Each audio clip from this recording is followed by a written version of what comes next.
up, guys? So here we've got a contrast pairing for the upper body, specifically, okay, for the chest, the front side of the shoulders, upper body pressing type movements.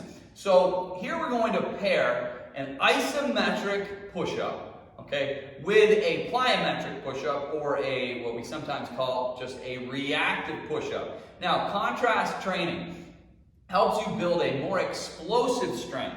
It helps you develop power, hypertrophy. There's so many benefits, but ultimately it's helping you move more dynamically, being quicker, more explosive, which is so important to having good transfer from your training to your actual sport, okay, and in the speed of sport.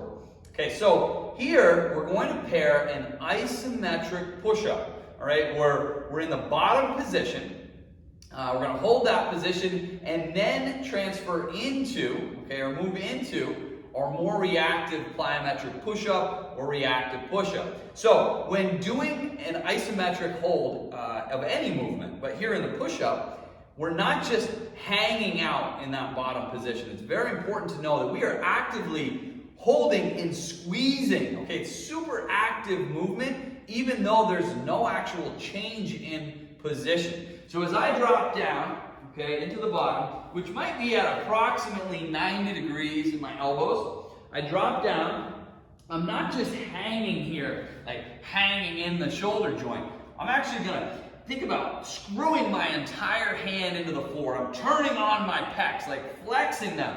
I'm squeezing through my glutes, my abs, and keeping a strong midline, and I am holding myself there. Maybe you're thinking tearing the floor apart in between the hands, making sure that we're squeezing and we're super active down in this position, okay, again, versus just hanging in the shoulder joint.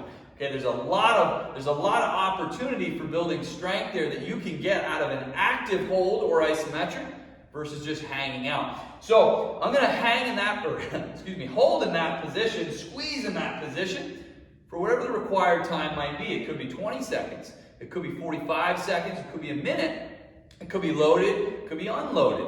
When I'm done, then I'm going to maybe wait 15 to 20 seconds. There's a lot of science on how long. For us, typically that's the wait, 20-ish, 30 seconds.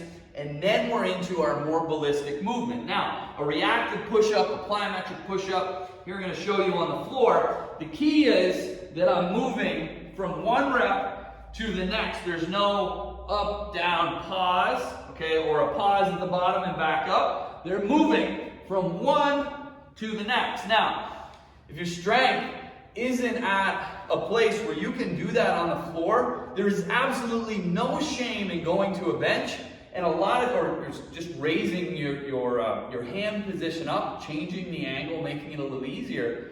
There's no shame in that. If you can't move quickly enough, you will not get everything out of this pairing and this form of training. So it's very important that you can maintain the speed, maintain the integrity of the movement, both parts, okay? Sometimes there's 3 or 4 movements included, but it's so important that you can maintain the speed and the technique. So moving up to a bench, again, I'm maintaining my midline, straight line all the way down through. I'm keeping this reactive, pumping, moving from one movement to the next.